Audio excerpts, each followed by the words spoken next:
Awesome. Recording in There we progress. go. All right. Everybody gives the okay. Recording in progress. Woo! So, welcome to the October edition of the Charitable Roundtable. I am so excited to have you here. We've been talking since a little after 11, so we know that the doors officially open at 11:30, and then we endeavor to get the show started really at 11:35. Traditionally, what we have been doing is having a guest speaker that has a particular topic, and we talk about different things. But we made a shift a month before last. We said we want to make certain that we give the people that are in attendance exactly what it is that they need. So we started out by having a conversation about fundraising, and then like, what can we do to help? Because something that Kurt said, it's like, having a tangible plan, having like a real plan to where people, we answer questions and address needs and things that nature in the moment is so beneficial. And so we came together, myself, Genevieve, Kurt, Frank, we came to and Crystal, we came together. It was like, what can we do to better support the members of the Charitable Roundtable? So our goal, we're in the fourth quarter now. October, woo, fourth quarter. We wanted to see, so we started talking about um, different ways of fundraising, and then we also wanted to talk about, we have Giving Tuesday coming up, and then we have the holiday season and the year-end giving, and so we wanted to have space for all those things to talk about those as well as need be. Before we get into that officially, I want to introduce myself.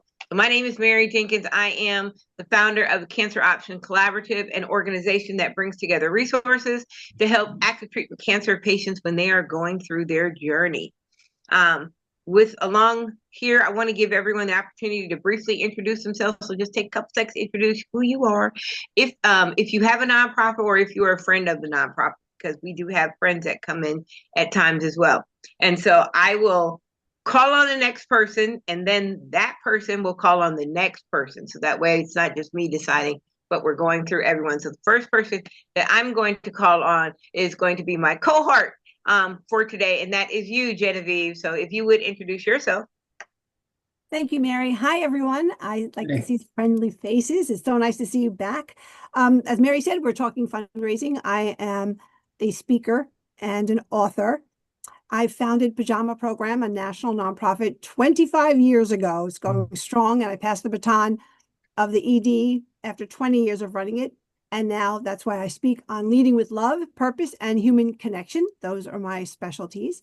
And I'm thrilled to continue the discussion we had last month on how can we help you get to the end of the year, your next fundraising push. How can we help you make your goals? So I'd like to introduce Richard to introduce himself. Thank you, Genevieve. My name is Richard Randolph. I am the founder and director of a nonprofit called the Science and Spirituality Institute. What we try to do is to provide resources for people who are interested in the intersection between science and their faith or spirituality.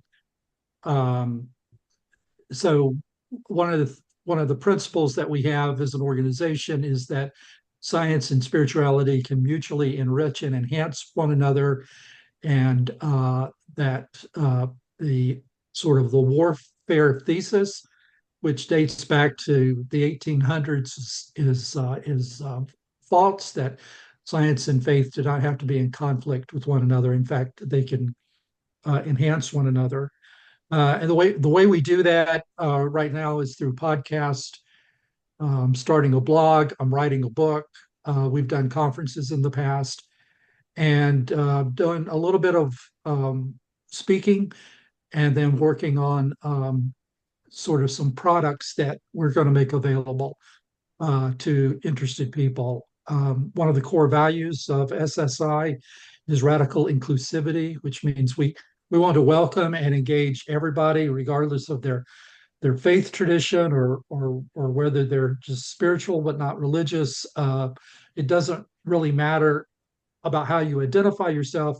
what really counts is whether you're interested in being a part of this exciting exploration that we're doing between science and spirituality or faith. Um, the Richard, yeah, just I an think that's introduction. yeah. You gave a lot of information, which is great for those people that didn't know. But we just Okay, want to do the introductions first, okay? my apologies. It's Uh, okay. You wouldn't I'll, know if we didn't make you aware. He's well, I passionate. appreciate He's you. obviously He's passionate passionate, about it, right? right? That's I, That's why right. I love I it. I am. love it. I am. So I'm gonna hand the baton off to my Nebraska colleague, Megan. Thanks, Richard. Hi, I'm Megan Bellick. I am the founder of the Project Surprise Party here, and we just celebrated our 1 year birthday as a nonprofit yesterday on October 9th. So we provide birthday packages to children in need in our community. We serve 2 counties here, and we just kicked off our end of year campaign on the 6th. So excited to share and report how that's going. Choose someone. I'm going to kick it off to Kurt. Woo! I'm Kurt Roskoff out of Milwaukee, Wisconsin. I'm Kurt Roskoff, aka Special K, here to brighten up your day. So, woo, let's get underway. I'm a podcaster.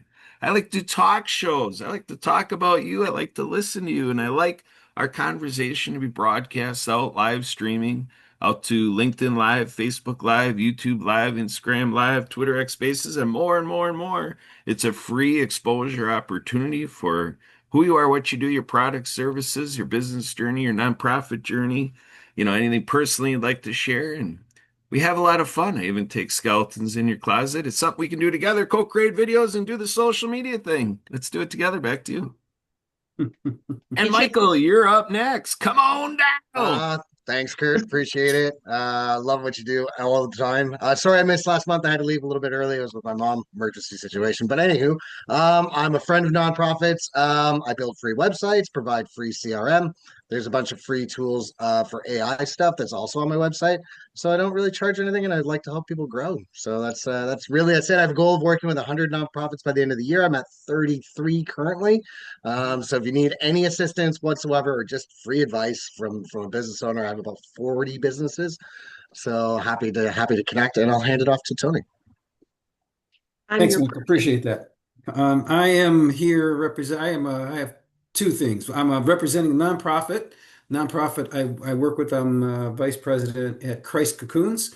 What we do is we provide sleeping bags, tents, and other necessities to the homeless in the Central Ohio area. Primarily, we've been operating for about 5 years. Mary was helpful in getting that going with our founder Paul Workmaster, and it's going well. And as I said, we've been 5 years, about just approaching 2,000 sleeping bags we've distributed, and now that we've started tents, we're about 300, 400 tents in. So it's really a good cause, and we enjoy the work. In my role as a friend of Charitable Roundtable, I am an instructor at Franklin University here in Ohio. And I teach a course from about once a year or so where I work with a nonprofit, a small nonprofit, to help them develop a marketing plan, a marketing communication plan. So what we'll do is I have graduate students who will get in together in teams and make recommendations for plans. Usually you get 2 or 3 different plans that you work with. That's recommendations on things to do for promoting yourself. Maybe it could be changes to, website, whatever it is, promotion, branding, all those kind of things. But it's a good marketing plan, and it's helped a lot of the smaller nonprofits here in Charitable Roundtable get rolling. In fact, Christ Cocoons was one of the first ones we worked with, and here we are 5 years later. So I will put my contact information for that in the chat. And if you are interested in getting some help for and it's free, all I do is ask you to meet with the class in the first class, and then to tell them what you're looking for. And then the last class, get together, and then we do it all online, so I can do it anywhere to review the plans. And that's what's this. So if you're interested in that help, I'll put my contact info in the chat, and reach out to me, and we'll go from there. and I'll pass it off to, let's see, who hasn't gone? Brent, you haven't gone yet, right? Yeah, thank you very much. Thanks for having me. Brent Smith, Mansfield, Ohio, here representing my nonprofit that I just founded called Love's Reflection. Um, the application's currently pending at the IRS, but I have 6 people on the board, volunteers, and I'm currently forming a partnership with Akron Children's Hospital as well as a couple local hospice companies because I'm currently a hospice volunteer, and that's kind of what inspired me to start this. But long story short, we will be trying to make dreams come true for kids in palliative care with terminal illnesses that don't have much longer to live, and we'll be fulfilling bucket list wish items for the people in hospice. I love that. Similar to Make-A-Wish, that's everyone. Except for Frank. But Who's roaming around. Okay. he's roaming around. So I before we really jump in, because I'm just excited what I heard. So Tony, Yes. I remember like 5 years ago, we had the opportunity. So those of you that are in the nonprofit space, hear me when I say this. Having a graduate level marketing group take a look at what you're doing and come up with some ideas can be incredibly amazing. We had the opportunity to work with Ohio University and with the marketing program, and they did that for us. And oh my God, it really shifted the way that we looked at several things and helped us implement some new things. So take Tony up on the offer, because definitely it can be very beneficial. And then Brent, what is the name of the nonprofit that you founded again? It's called Love's Reflection.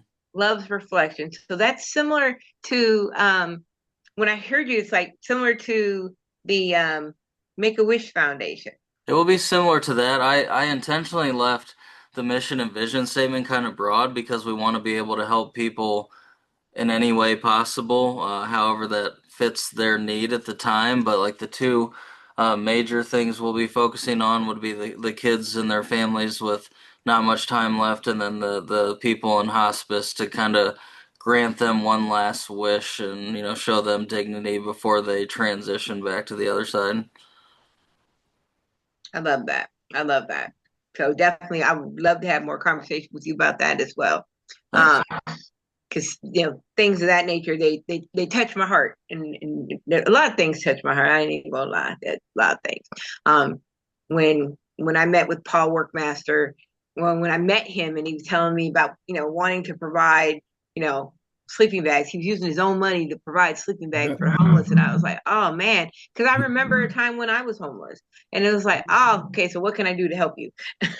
So a lot of times that's what really gets people excited about nonprofitism, is because we have an experience, and that experience is like, oh my God. So like when Genevieve went, was it at the hospital or shelter? Emergency shelter. Yep, you saw the little baby that didn't have pajamas, that didn't know what pajamas was. Who would have thought that was going to evolve into the organization that she started? And congratulations on 25 years. That is a blessing in itself. And then you have on the other side, you have Megan, this is her first 1 year anniversary. So congratulations on 1 year. That is exciting. And I'm sure you have stories that you could tell about the ups and downs, because when it comes to the nonprofit world, there's the ebbs and flows and ups and downs and ins and outs and oh my God, and I don't know what I'm gonna do and all of that great thing. And so that is excited as well. So, but now let's get into the meat of things. Woo! I got energy from Kurt. I'm like, okay, Kurt, let's make it happen. We have been talking about fundraising, and at the end of the year, fundraising campaigns, putting something in place. And so when we left off last time, Megan, you were getting ready to introduce your fundraising plan.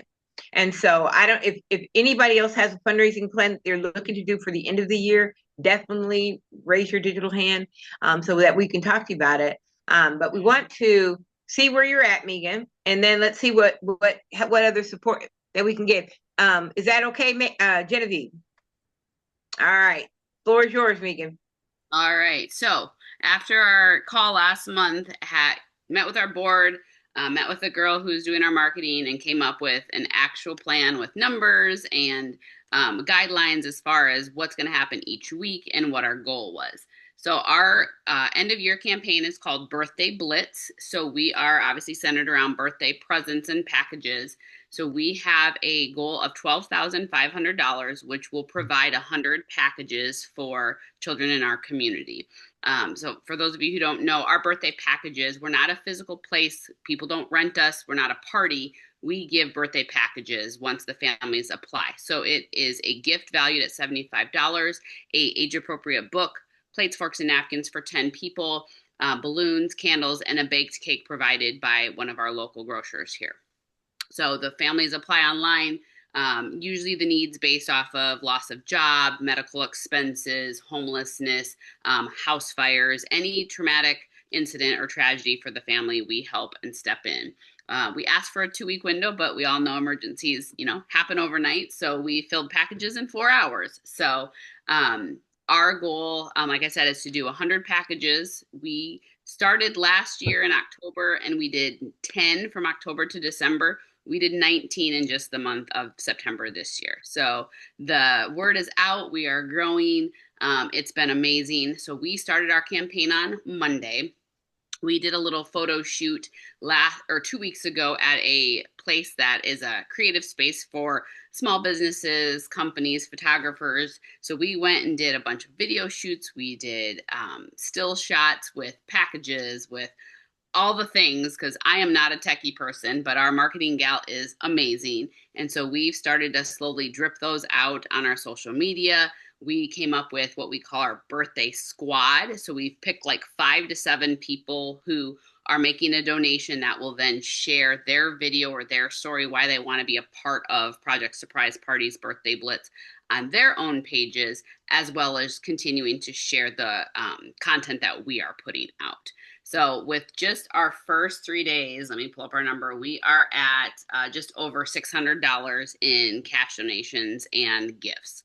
We made a Amazon Amazon wish list, as well as one of our partners is Fat Brain Toys. They give us a nice discount. So we made a registry with Fat Brain Toys.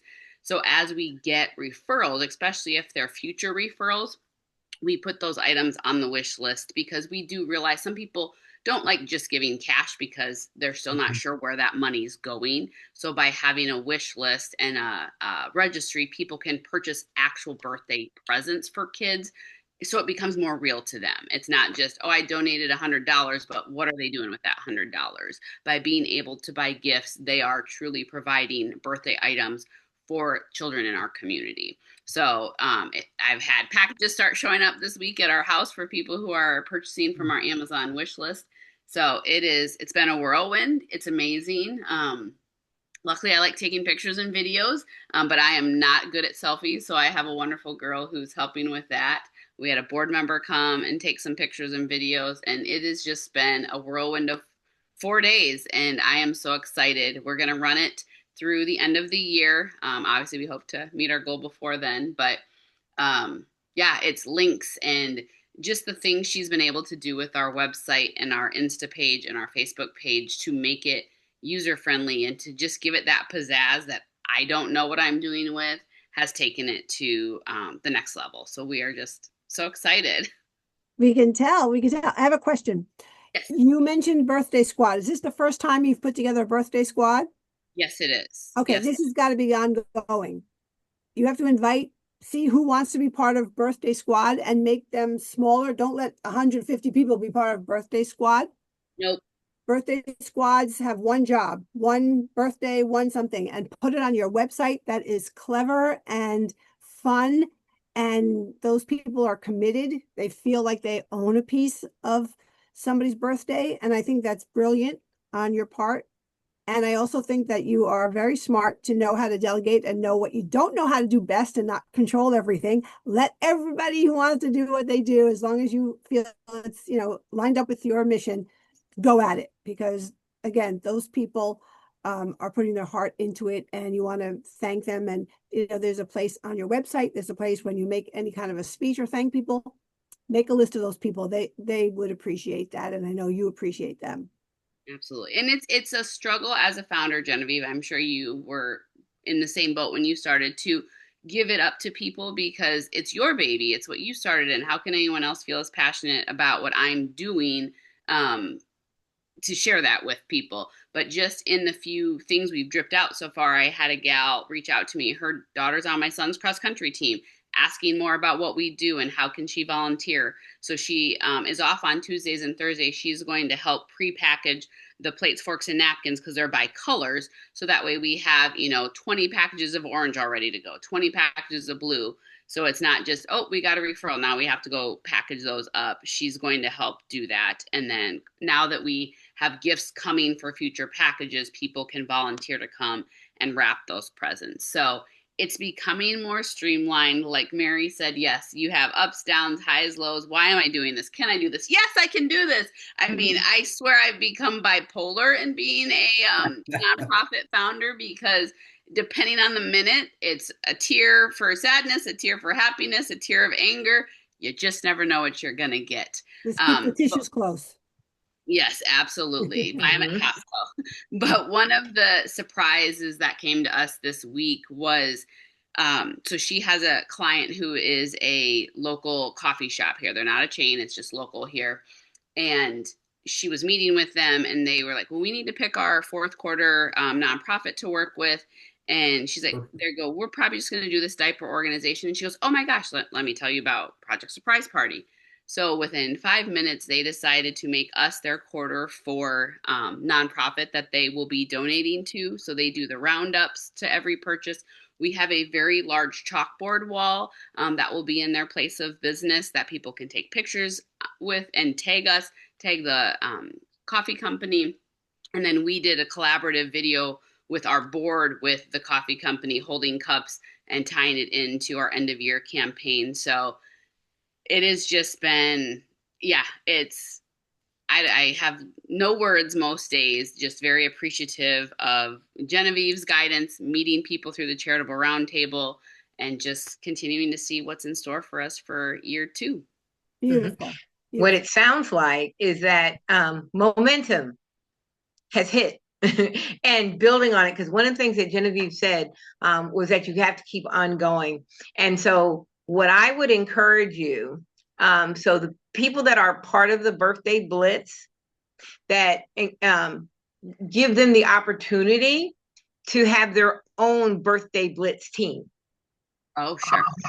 So if you have 5 people on the team, but then you give each person the opportunity to lead a group of 5 people, now now it's spreading so much so, and just and model it, almost not exactly the same, but similar. And that will, you will see your. So I will tell you, I'm excited just to look. I want to look on the website. I want to look on the Amazon site. Because I'm like, okay, because what you're saying reminds me of when we first did Cancer Can't Stop Christmas. And it was like, okay, I got it. We get to have these team of people to wrap presents and these people to do the food and these people to do that. And this, I will tell you, do you have, or let me ask you, do you have a local bakery company do you have one in mind where you've had a conversation to present them with the opportunity to be the cake maker for each party? Yeah. So we have, it's a chain through Spartan Nash, but the store is called Family Fare. They're like half a mile from my house. I went in there with the first package that we ever got before we were actually a 501c3 to buy a birthday cake because they have pre-made cakes in their, refrigerated section. And so when she asked me, oh, whose birthday is it? And I was able to tell her what we were doing. And she's like, well, we want to be the people you go to for cakes. So I have all 3 of the bakers' numbers at the grocery store. I have their cell phones. And whenever I get referrals, they turn them around in 24 hours if it's an emergency one, or obviously if we have a week or 2, I give them the heads up and they have their cakes ready for me. They are phenomenal. They'll do themes, they'll do just the colors the kids want. So they actually gave me a form to fill out to more of a higher level sponsorship for them to do, because they give them to me at a discount, but they want to be able to tag, Spartan Nash, which is the grocery chain. Mhm. So yes, it's been Okay, that's where I'm getting to at that the increased level, because they could be sponsored in part by, and then your marketing campaign. So now all the people with all your marketing cakes are provided by this group, and then that brings additional for them as well. And so it can be a win-win, especially if you talk to them before you were a 501c3, and now that you are a 501c3, then yeah, you could actually really, there's a chance that you can get that it'd be something that's fully donated. Well, the manager of the bakery said, keep using us, because we want to be able to say we knew you when. They'll remember and you'll remember. Absolutely. How about we check in with Richard from last week? Richard was here last week too. Yep, last month. Sure. Update us. Okay, so not quite as far along as Megan, but just to give you an overview of the campaign I'm working on. The goal for this year is to raise $10,000, which would be a significant increase over last year. That includes a $5,000 matching gift. I think I'm going to get, but I haven't confirmed it, but I'm pretty sure. The theme of this year's campaign is the river, or the full river, and so the idea goes back to this. It takes, part of the problem with the theme is it takes a little bit of time to unpack, but I really like it. So let me just share it with you, and it will take a few minutes. I'll just let you know. So if in the Amazon, there's a city with over 1 million people called Manaus, and Manaus is on the bank of where the Amazon River flows into and merges with another really large river called the Rio Negro. Rio Negro is Portuguese for Black River, and it gets its name because the water from that river is black. It's coffee colored water, and the reason it's coffee colored water is because the catch basin where the water is coming from is in a part of the Amazon rainforest where the leaves have a lot of tannins in them. So when the water falls as rain and then it seeps down through the leaf litter, which is a lot, it gets dyed black. And so it flows and it comes in black. Now the Amazon has sort of caramel colored water. I like to call it dirty mop water, but it's muddy. And when these two streams come together, they don't intermingle right away. Instead, they'll flow in the same channel side by side. And you can go out onto the river, or even from the bank, you can look and you can see distinctly where one river ends and the other river begins as they're flowing together, because of the difference in color. And the Brazilians called this place the meeting of the waters, because the waters come together and they flow like that for about 37 miles before they fully intermingle. And so when I think about what I'm trying to do at Science and Spirituality, what I think about is that as a human person, we have these different waters or these different streams.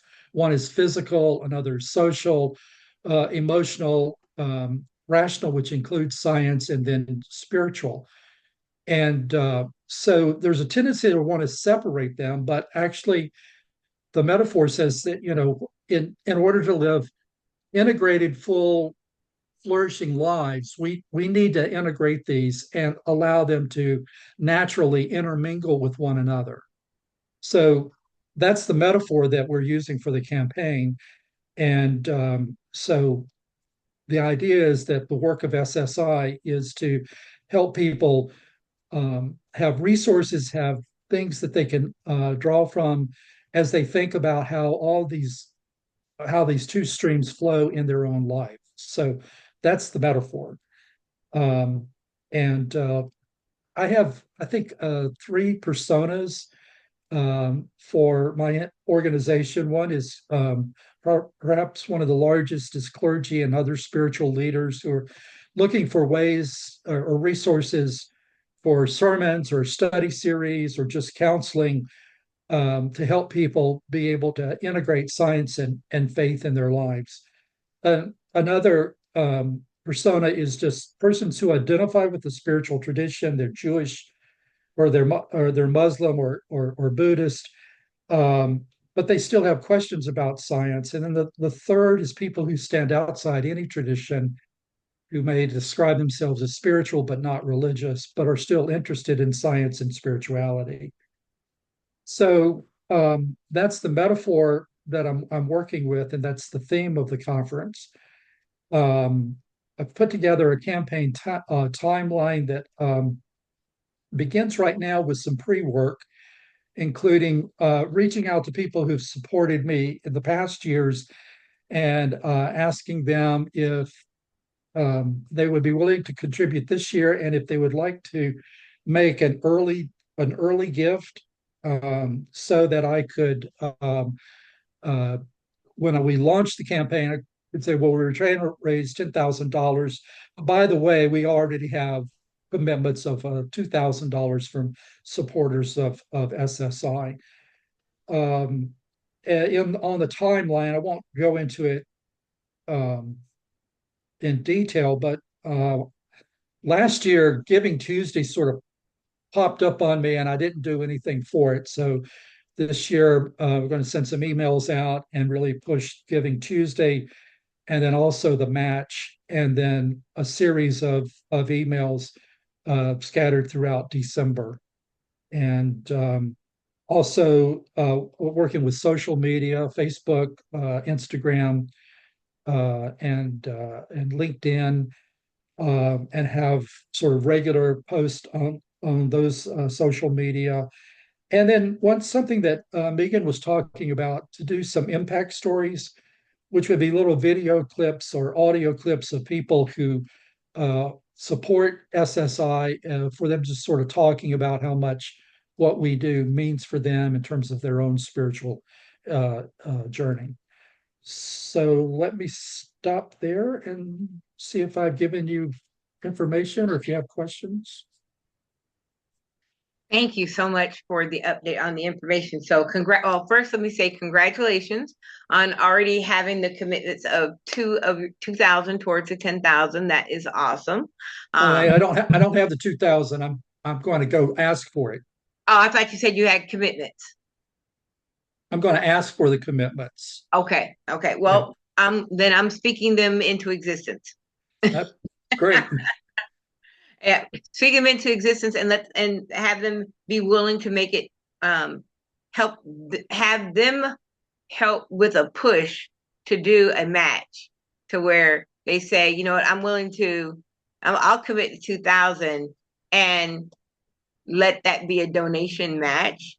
So that way you could then say, we have a company that has said they will donate $2,000 as a match. And so we now need to know who else would help us reach a goal of 2,000 so that we can get the donation match. So right. Those are exciting.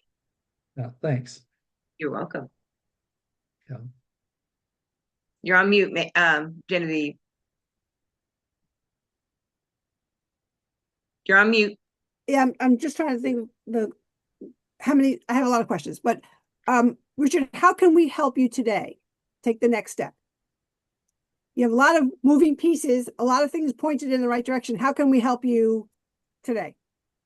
So first of all, I'd like some feedback on the metaphor of the river.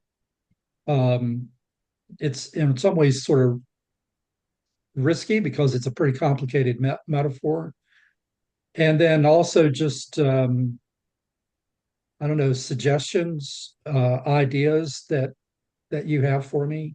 For the river, is there a tagline, like where the something meets the something? Or because yes, if you have to explain it, you're going to lose people. Right. So is there a tagline that you can attach to it on the website, anywhere that you're writing the campaign name and saying it, that brings it back to everyman language? Yeah, I just haven't thought of the tagline yet. You know, Richard, what I would do if I were you is I would type it all up, or speak it up, have it transcribed, and then punch it into ChatGPT and let it organize it and just say, hey, maybe it'll come up with a different metaphor for you. I mean, the purpose of a metaphor is to educate people on something that's complex. And the metaphor I heard was more complex than, I mean, I don't mean to offend, but my mind just shut down. It's like, all right, I'm not following this. I'm done. You know, and I can see somebody looking at you and shaking their heads and saying, "Oh, that's really nice, Richard," and not listening at all. And you know what? There are people in business who do the same things, attorneys, accountants, whatever. They speak in their own, they speak English, but in their own dialect, and people don't really understand, and they lose them. But I think AI is a wonderful tool to help sort that stuff out. And back to Jen's point of, you know, once you've got something that you're comfortable then sharing, having it develop a, you know, 1 or 2 line tagline that you can easily put on things, and brand around would be effective. So Yeah, I totally agree with that. You know, I've probably spent 20 hours on ChatGPT and XAI and design.com. So I used AI to help build my logo. I use it to help write my mission statement, my vision statement. Use it constantly for the couple businesses that I own and operate. So I could not express the need for that enough. I mean, whatever, you know, if you say, look, here's what I'm thinking, help me clean it up or give me suggestions, it'll do that, and then it'll ask you a question at the end and go, well, how does this sound? Or do you want me to tweak it a little bit more one way or another? So you can make it, write it kind of how you want, but it'll fast forward you along, you know, 10 times the speed you're going now. I mean, it's just so advanced and it's so useful for what you're looking to do. Okay. Richard, do you use ChatGPT? Yeah, I actually used it already on the campaign. All right. Well, good. Yeah. Yeah. Our resident AI person's not here. I don't know where Crystal's at. I talked to her Yeah. yesterday. So But let me ask you a question. Would it be an easier metaphor if you had a picture to look at? um, perhaps, you know, perhaps, certain, yeah, perhaps, but well, yeah. I mean, a picture. I think a picture is always helpful, Yeah. but it's I mean, there kind are of plenty like of pictures Not you going to can, solve the problem. yeah, right. If you have to explain the joke, it's not funny, right? Right. Kind of a thing. And it's kind of like Kurt's laughing at me. I'm always explaining jokes to my kids, so they're not funny. But if you have to, you know, if you have to ask if people get it, they probably don't. You know what I mean? yeah, yeah. I think it's a good metaphor, but I think there's a lot of extraneous things in there that you can kind of pull out of it. And maybe instead of trying to look for a simple thing was a river flows, a river moves, maybe flow, easing the flow, maybe connecting spirit and religion. Just maybe just do adjectives of a river, adverbs. What does a river do? What is a river like? And try to find a common word to make a phrase that connects spirituality and religion, or two things. Yeah. I mean, again, then you just go back to ChatGPT and, as Brent indicated, just, I mean, I could be dog tired and just barely put a sentence into ChatGPT and it just lays it out, you know, Yeah. things I haven't even thought of. Oh my God, that's genius, you know? Yeah. Is it cheating? I don't know. Is the wheel cheating? I mean, somebody developed the wheel. You know, we use the wheel. Right. It's Eating just, hot food, yeah. yeah. Well, So, I'll second that, Richard. When we were coming up with our campaign, because again, not knowing when I needed to do things, just word vomited into Chat GPT, and it literally laid out an itemized week 1, week 2, week. It had a pre-campaign of what you should do the week before, and Mhm. it just gives the verbiage. It asks you, yes, do you want to clean it up? Do you like this? Do you want this in a Word document? Do you want this in a table? It's so helpful because it's like we think we know what we want to say, but is it what people want to hear? Yeah, and if you're looking for some kind of picture or logo or whatever to tie this in together, I would look on design.com, which is an AI-based company. That's how I selected my logo. I said, the name of my nonprofit is Love's Reflection. Lighting the path forward. Please come up with a design that would really match this well.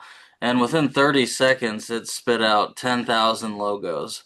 And I mean, it's unbelievable. So I looked through 5,000 of them and I finally found the one. I bought the rights to it. I pay a little bit every year as a small annual fee to keep it. But there's no way I would have been able to come up with this logo on my own. I mean, it's just the perfect logo for what it's called and what I'm all about and what we're going to be doing to serve people, excuse me. So I just couldn't say enough good things about that when you're trying to build a picture or an image.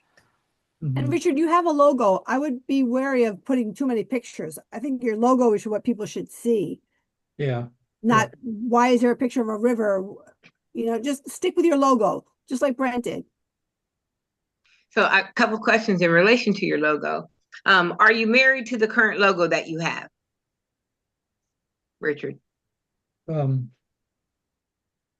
well, I think I am, but maybe I'm not going to be after the end of this meeting. So, So I asked that because I remember there was a time when I had a logo and I just love my logo. The logo just spoke so much to everything that I was, and I had every reason why I loved our logo.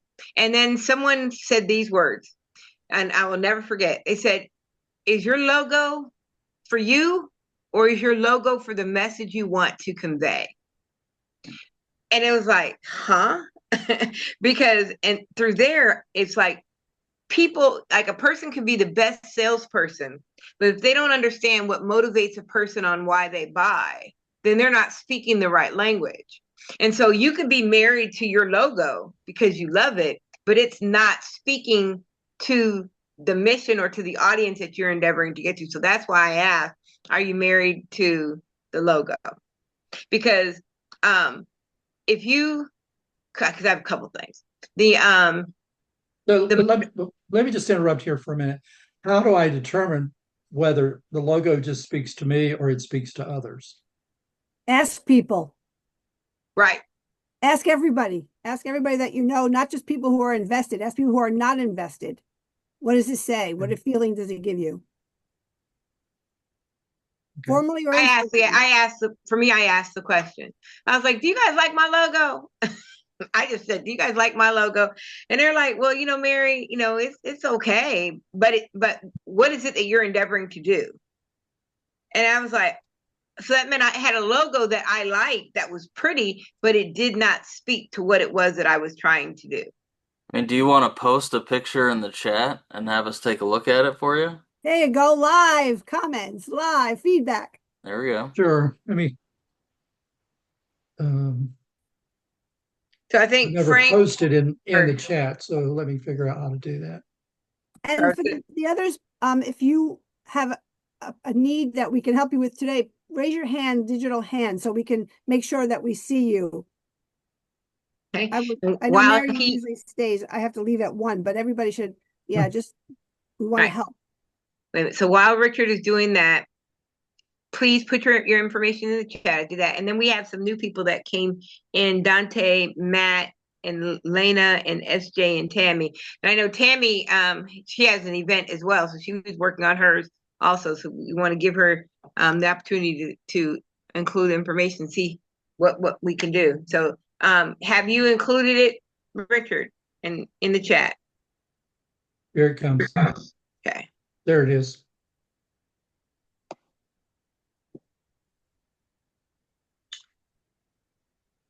Not seeing it yet. I mean, I'm seeing it in my chat. Is it in the main chat or is it in a direct chat with somebody else? Or put your link to your No, website. it's to everyone. I'm sorry? Put a link to your website if it's on the homepage, which I think it is. Oh, here it comes. Here it comes. There it is. Okay. I forgot to hit the button. I would suggest a tagline. Yeah. Yeah. And that's probably what you can garner from asking people, what does this say to you? This is what I'm trying to say. Because when I look at that and when I see Science and Spirituality Institute, I'm thinking school. Brent, you have an idea? Something education. And it is, but it's not. It's not a place, though. I see a place when I see the logo.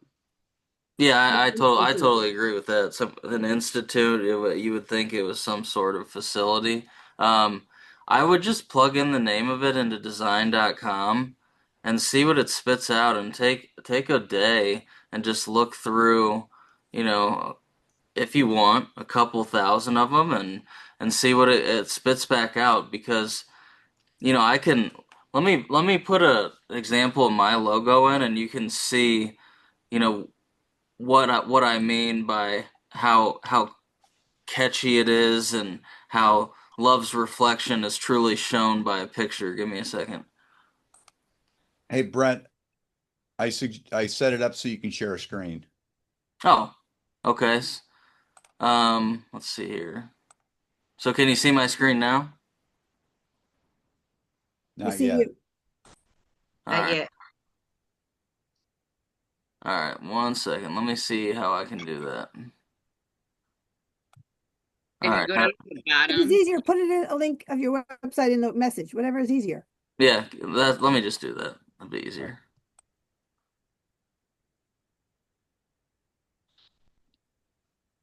And I turned it on too for multiple sharing, because it was still showing as one person sharing on my end.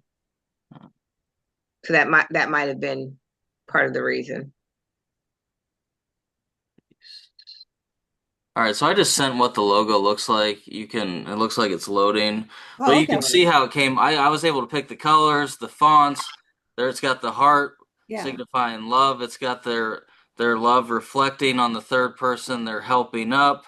My wife and I founded it. It's got the tagline.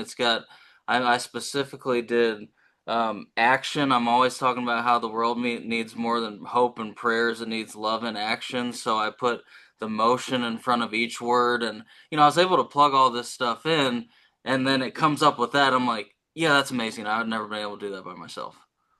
I love that. It's beautiful. Brent, then you still have to explain what you do, though. What? Because the tagline what I'm doing say, with the nonprofit? Yeah. So okay, I thought I did. No, you did audio. You told us it. No, I'm just saying, do you put, is this logo near an explanation of what Love's Reflection does? So I wanted to see your homepage. Yeah. Oh, let me just put that in for you. Okay. Yeah. Because obviously people want to see a beautiful logo, and then they want to immediately know what your work is. Yeah. While you're doing that, Richard, could you just give me a small clip, like a 2-sentence line statement about what it is that you do? So Science and Spirituality Institute does provides resources and opportunities for people to integrate science and spirituality in their lives.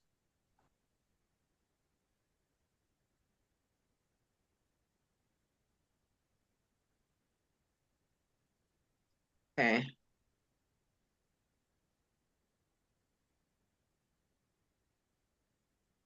So Project Surprise Party, woo! And anyone else that's on here, if you want to include your information, please feel free to offer feedback and jump in, and let's see what we can do to be able to assist you as well.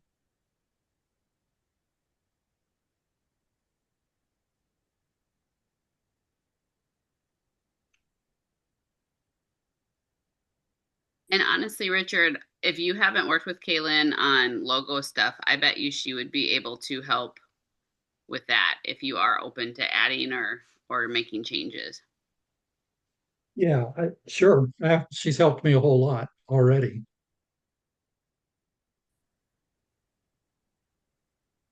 So what I did, or what I'm doing, I asked you your statement so that I could put it in the chat GPT. And it came out with a mission statement. The Science and Spirituality Institute provides knowledge, tools, and resources to help individuals harmoniously integrate the principles of science and spirituality into everyday life, fostering balance, understanding, and holistic growth. Yeah, that's us. That's you guys, okay? Yeah, that's And then I asked it to create a logo out of that to see what it comes up with. And I'll show you when it does it. okay. So I see New Creation Center.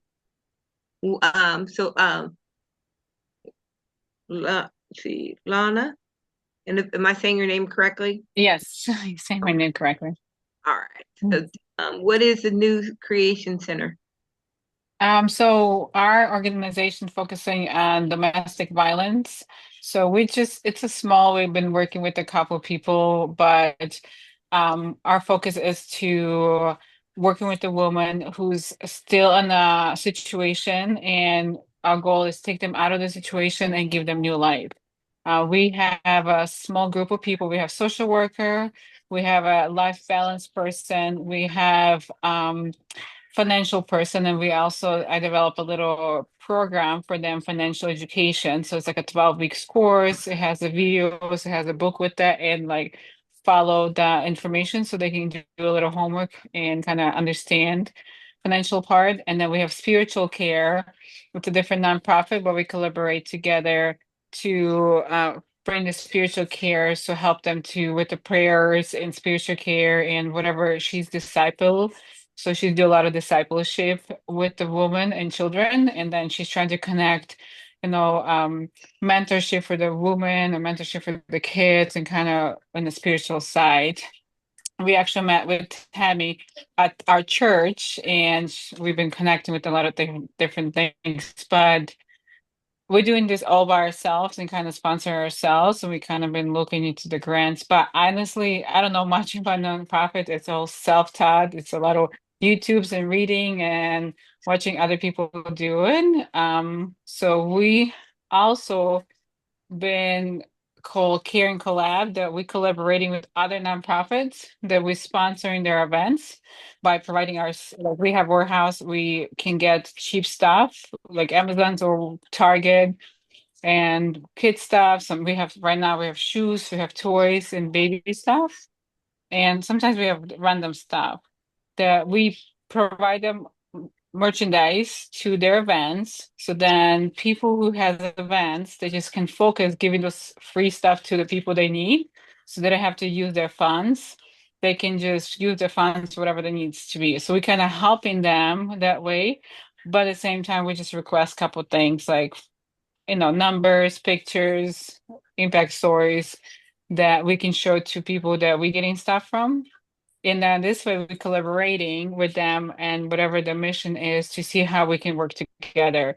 If they're doing community work and maybe they know somebody, and we're just trying to share information together. Like with Tammy, we share a lot of stuff. She met so many people that can be so much helpful in our way. So we're always looking, but always learning, just because, like I said, it's all about learning and new stuff.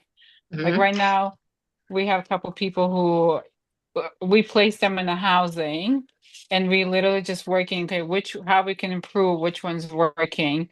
We have another person that get away from the situation, and because of the collaboration situation, we're able to find a house for her.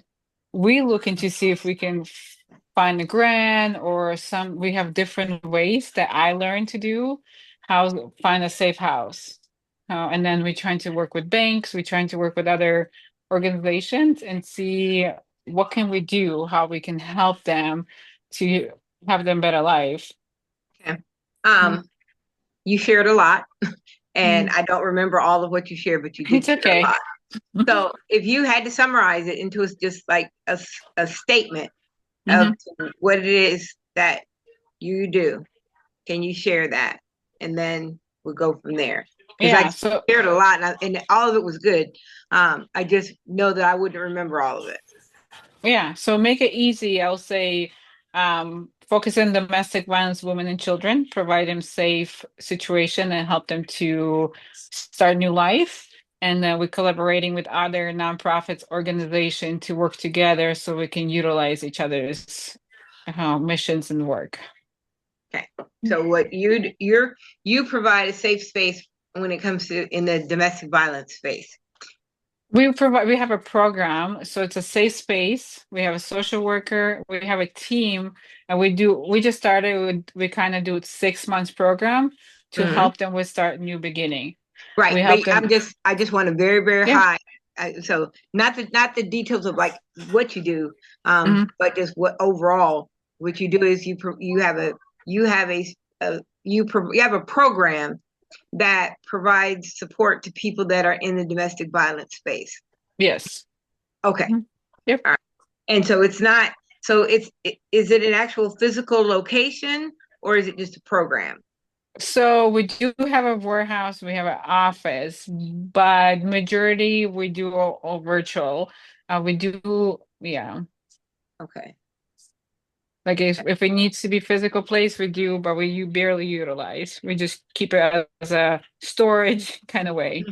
Okay, that I understand because when we used to have what we called the care center, and care was creating amazing recovery experiences, and because we called it a center, people expected us to have an actual physical location that people could come to and get services and things of that nature. And fortunately, we did. We had a 2,500 square foot building, but then when pandemic happened and we got rid of the building, people were like, "Well, where's your center at?" Because of how they interpreted what we were saying. So what we were saying wasn't being received as clear as we hoped it would. So that's part of the reason why I asked. Brent, did you want to show before we start talking? Sure. So do I just hit share right here and that's how you can see the website?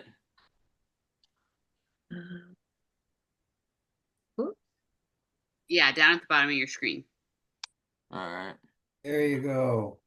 All right. So, like I said, I used AI to build the logo. I used AI to, do the fonts I wanted to. I used it to help me find the name because, as you guys know, once you think of a name, you plug it into the IRS website, and a lot of the good ones are taken. So, luckily, after spending countless hours, I was able to find one that fit the logo well. I used a girl that we use for marketing our businesses to help me find the website to use. I think it's called Charitable, and then she helps put the content on here. But as far as the mission and vision statement, I use ChatGPT to help me write both of these. I mean, I certainly spent a lot of time typing what I was passionate about and what my vision was. And of course, it just spits something out that sounded much better than what I would have come up with on my own. So that's my mission and vision statement.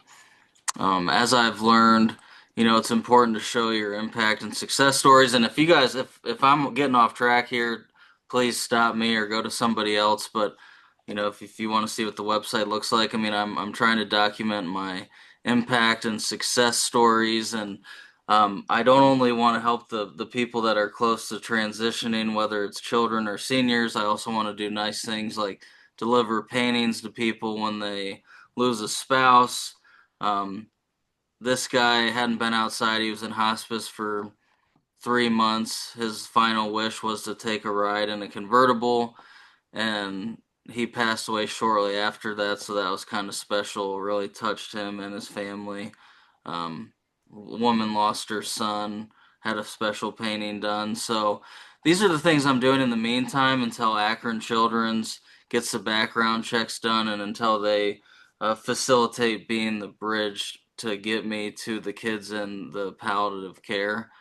But I just think it's a nice, clean website where, you can have your board members with the bios, the donation page. I think it's important personally to honor your volunteers, so I have those who serve as a page with nice bios. Some of them, are shorter, some of them are longer. So there's this girl I met, she was running for Miss Ohio, so it's kind of cool. Like if you ever want to not shorten up somebody's bio and let them talk about who they really are, you can attach another page to it like this where they can write something a little bit longer about themselves. So, this is what I've been working on since April, and everything was submitted for the 501c3 August 15th, and I think it'll be done here pretty darn soon. So, I don't know if you guys have any questions, but this is my website. Definitely a lot of. Did you put the actual link in the chat too? I did. Yeah. Okay, good.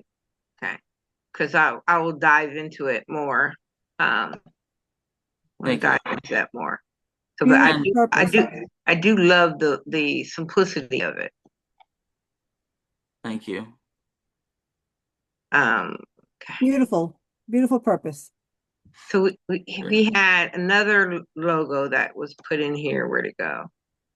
Who, Matt, can you introduce yourself briefly? And then, or share your name, and then about I'm gonna believe that the nonprofit is called Behind the Barrel. Yes. Okay. So my name is Matt. I am very brand new to all this. I just registered with the state back on September 22nd. Still working to get the 501c3. Don't have a website yet, just have a Facebook page for it. Like I said, I used AI or ChatGPT specifically for most of what I've done. My logo was all done through ChatGPT. And we are a foundation. I do construction, if you can tell by my dirty shirt and messy hair. I'm actually at work right now, but I do construction. And every day I leave my house, I don't interact with my wife or my kids. They're still sleeping. So I kiss my wife goodbye, and I kiss my kids' doors, and I leave the house. But when I leave the house, there's that uncertainty of, is today the day where I'm going to go dig up a road, somebody's going to miss a barrel, and that's it for me. And if that happens, what happens to my family? I mean, I might carry life insurance, but that life insurance is going to be my wife having to sue my employer. My employer, is going to put that off forever. And in the meantime, who cares for my family? Who picks up where my paycheck ends? So my goal Behind the Barrel is to raise more awareness for work zone safety, and to stand with the families that have experienced on-the-job tragedies of construction workers. I just think it's an important thing. Matt, can you put your website? I'm curious. Is there close to the logo and the tagline, "Behind every barrel is a life," something that says, "Let's keep them safe"? Just like tells people what you just said. Oh, I think you're working. He's at work too. I love that. So I have a question. Matt, you were on mute. Oh. Matt, you were on mute when you were trying to answer the question. I'm sorry, what was the question? I said, I see the logo and I see the tagline, "Behind every barrel is a life." What you explained, I'm asking if on the website, right near the logo, it says, "Let's keep everyone safe," or something like that, because that's really what you're doing, right? You're teaching people, you're telling people there's a life here and we're at risk. Yeah, that's just one of the slogans, so to speak. So my main slogan is "Behind every barrel is a life." Right. I'm saying when you go to the webpage, does it say right away that your work is to keep awareness that you need to be kept safe, that people have to understand where we want to keep you safe? You want us to help. We need to keep you safe. You deserve to be safe. That's what your mission is, right? Yeah, the mission is to raise awareness and to stand with the families that experience tragedy. Okay, good. Does it say that right near wherever the logo is? It says it in the mission statement on our Facebook page. Yeah. So, Genevieve, he doesn't have a website yet. So the answer to your question would be no. But I found the page on Facebook the 3 days ago. Tracy, who's your mother-in-law, she said that you created a group to advocate for and support families of road construction workers who have been injured or killed in the line of duty. Right. Yeah, she created a group. Right. Yeah, she created a group. I'm trying to. Actually, give me 1 second. I have to move this truck I'm in. 1 second. Do your job. Yes, be safe. So it's there. Yes. 1 second. It's Facebook group. Yeah, that's group. That's 10 members. I'm joining it. I make 11. 1 second. Let me move this truck.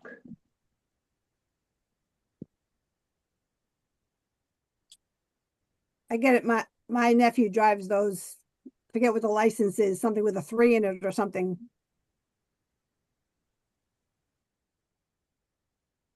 And so I think if I heard you correctly, what you're saying, Genevieve, so that's his logo. So you're saying like maybe underneath it, say, let's keep them safe. Let's keep them safe. Yeah, I'm just saying to everyone, I put my logo in there just to say, I think we have very limited time. So we want to make sure the logo is catchy. Yes. The photo is something that will draw people in. Yes. But people want to know what you do. They want to know what you do. They don't want to figure it out. They want to read a lot. Unfortunately, sad as it sounds, they don't. So remember that when you want to get clever, remember to say what you do. So the people have 5 seconds, they say, right? They're going to look at your website for 5 seconds. Let them walk away knowing what you do, not figuring it out because you choose to be clever. That's all I'm saying. I want to say that. I think that it's super helpful to have that impact or success story page, because if it's right when you get into the website, like mine was left broad because I want to help lots of people in many different ways, so I didn't want to say only helping sick kids. But if you go to the impact stories and you're only helping that one section for the most part, like people would figure out pretty quick, all right, these are the people we're supporting. Yeah, having an impact page that has photos and things, or people sharing people's story is so important. And I'm thinking about our impact page. The impact page that we have when we started is very different than the impact page we have today. Because when we started, we were providing services in Columbus, Ohio, and I was meeting with people up close and personal. Well, today we provide services, people across the country, and I oftentimes don't get to meet people. So I don't have the picture of us up close and hugging and all that, because we became virtual, I guess you could say. And so, but if the mission, the work of your organization has it possible for you to capture the moments with the people that you serve, definitely include that on your website. So that way people can see and tell the stories, that it will make the difference. So take it from someone who knows.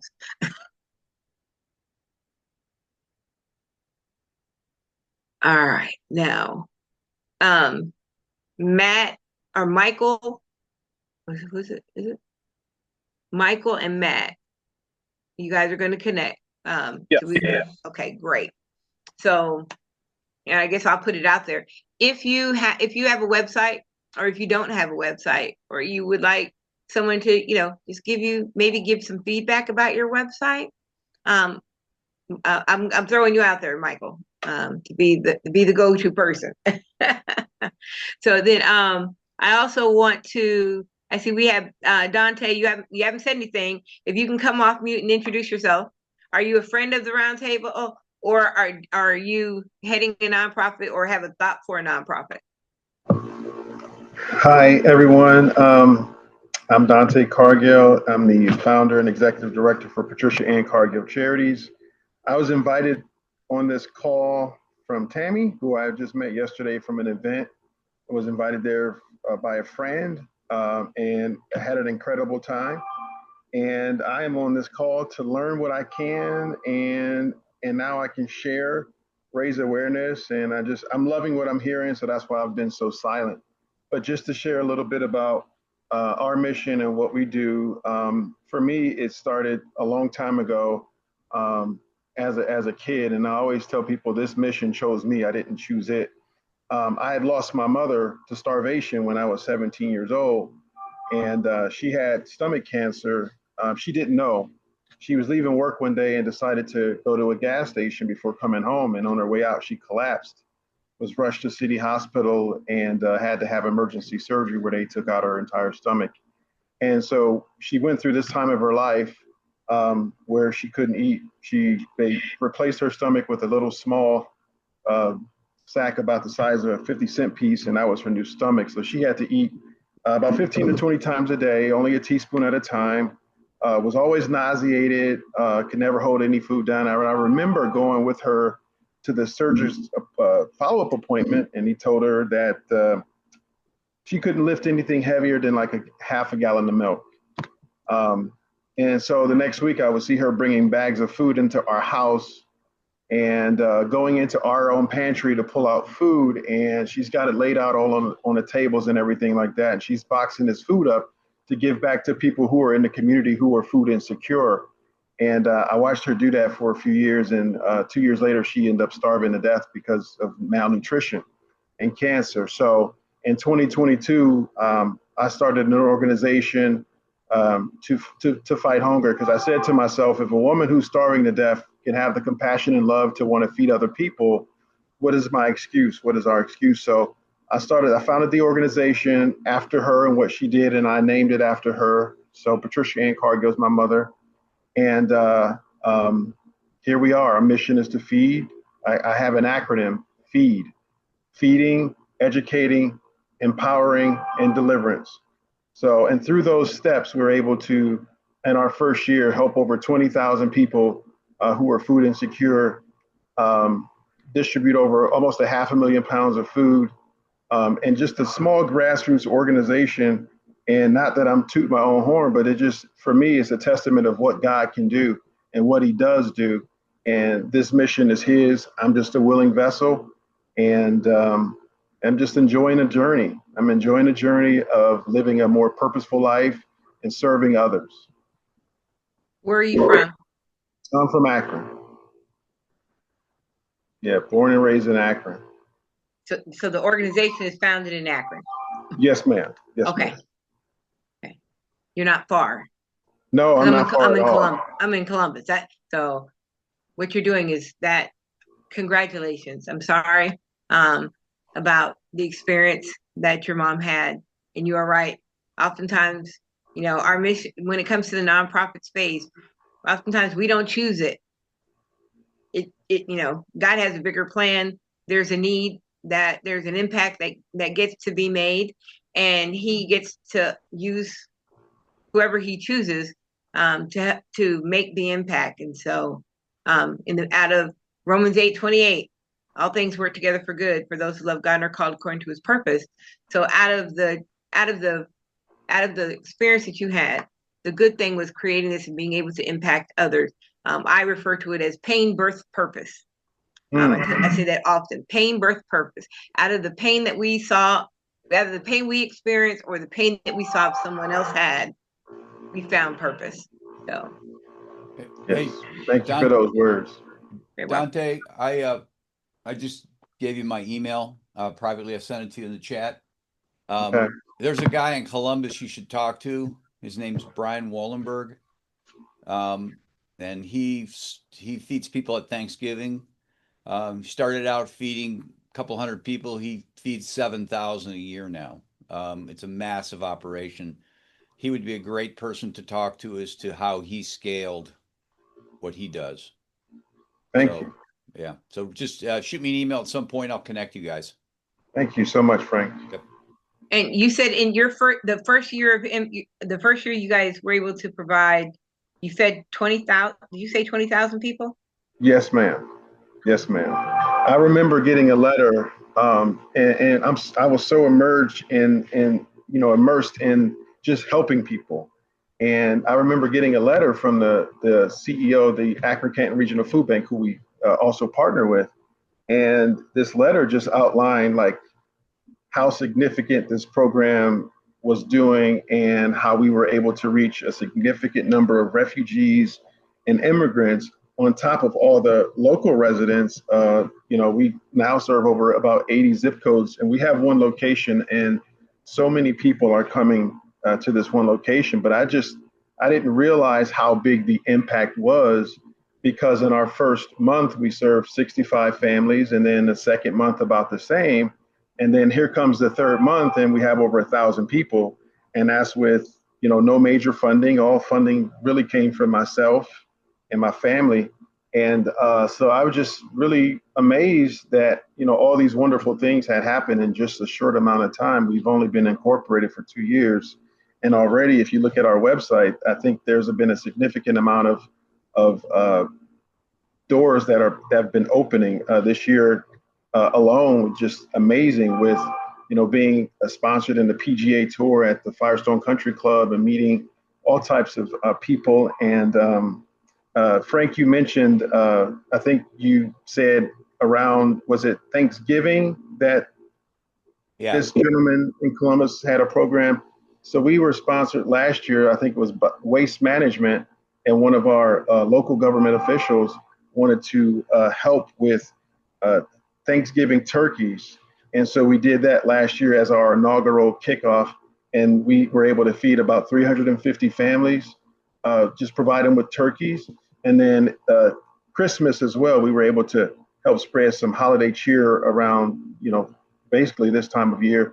We did a Christmas drive, a toy drive for kids. So I always just say this: food connects us all, and from that, so many other things are possible. And I think just feeding and providing hope to people and being able to uplift people, inspire people. And I think one of the defining moments happened this year when this family who's from Colombia, and they frequent the pantry a lot.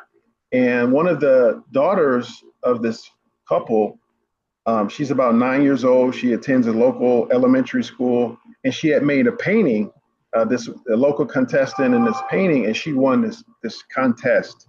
And she had drew a picture of food, and she presented that to my wife. And of course, there's a little bit of a language barrier, but she said, "I want to do what you guys do when I get older." And it really touched us. Like, we just through this passion work, we've been able to inspire the next generation of people who want to do good. And I just thought that was just incredible and amazing. And that's what I want to represent and stand for. If I can help inspire other people to want to give back and serve, I think that's ultimately what I'd like to see come out of this mission. Well, definitely send Frank a message about connecting with Brian. I know Brian very well. Okay. His story is amazing. The way that it happened. His name is Brian Wallenberg, but his foundation is called the Byron Saunders Foundation, and it was named after his best friend, who unfortunately was killed during a motorcycle accident. And the two of them were giving back Thanksgiving dinners, and they just grew. And as Frank shared, they feed over 7,000 households.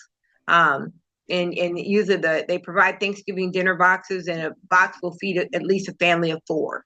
So if you do the numbers, it's amazing. I also want to introduce you to 2 other gentlemen, Corey Parasol and Alex Abroko-Claudy. Alex, they feed, if I remember right, 650 families a month, every month. And they do other drives as well. Corey, his organization is Crossroads World Outreach Ministry, and they have a food pantry where they provide food every day. And it's foods coming from Whole Foods. So they have partnerships with the other sources. And so we can talk more about that when that time comes. But oh my God, I cannot believe it's already 1 o'clock. So I'm sorry to be long-winded. I do apologize. I'm a little bit too passionate. You are absolutely okay. Because I know Genevieve had a hard stop at 1 o'clock. I got a little bit of time as well. I got a wedding to get to, but I want to. So I want to say, we before I say that, go ahead, Tammy, because I see you have your hand I'll up. be really fast. I just want to tell you guys, our event yesterday was just phenomenal. Dante was there. Lana was a sponsor. I mean, the energy was just on fire. It was amazing. Our best one we've ever done. Beautiful, beautiful. So I'm going to ask you for more details next month. Oh, I know. So we're going to start with you next month, and then we'll catch up with Megan and find out where Richard's at, and then see how things went with oh God, I forgot his name, Matt, to be able to get the website with Michael, and we'll see we'll see. This is the type of energy that we love to have with the Charitable Roundtable, where we just jump in, we start, and what can we do to be able to help and support you. This is going to be an amazing time. So I want to say thank you to everyone that came. Like I said, we normally end at 1:00. Frank leaves the chat open until 1:30 if anybody wants to stay and have additional talk. But I know our schedules are super, super hectic today. Next month, for the roundtable, it's of course November, and that's Thanksgiving time. And so whenever it's Thanksgiving time, we talk about that. So I am what's the date? Make sure I have the date right. It'll be on the 14th, November 14th next month. And so we will continue this conversation, because as nonprofits and we go into the end of the year, we want to make certain that you guys are still running strong, that we don't fall off at the end of the year, and then we are in a position to be able to start next year strong. So please, please, please remember to put your information, your name, your organization name, your mission, your website, put that information in the chat so that way we can have it. Frank, do you have anything you want to add? You're on mute. Yep. The only question I would have is, well, as far as sticking around, I got a bump today. I got to get to a wedding too. I don't know what it is about Friday weddings. I think it's football season, so nobody wants to do them on Saturday, but whatever. So I got to bump it right afterwards. I don't want to leave this open. Happy to talk with anybody. If you have other not-for-profits, invite them in. I think that's where we learn. Different sharing, different opportunities. Certainly invite them in. I assume, Mary, next month is just going to be a continuation of this. Yes. Okay. Yes. All right. Yeah, because I think this is a good topic, and that it applies to be able to help everybody. Yep. We'll go from there. All right. Trying to think. I will tell you this. The Charitable Roundtable starts at 11:30, and we officially start at 11:35, but we do start at 11 a.m. And so if you want to come in a little early and have a little bit of conversation with us, you're more than welcome to. That way will help us to network and get to better know each other. So with that, I will say thank you for being a part of the October Charitable Roundtable. Oh, we have a YouTube channel. So please go to YouTube and look us up, the Charitable Roundtable. We'll go from there. We have a Facebook page as well. So like the page, share the page, do all that great stuff. And with that, I'll see you next month. Thank you, guys. Bye-bye. Thank you, guys.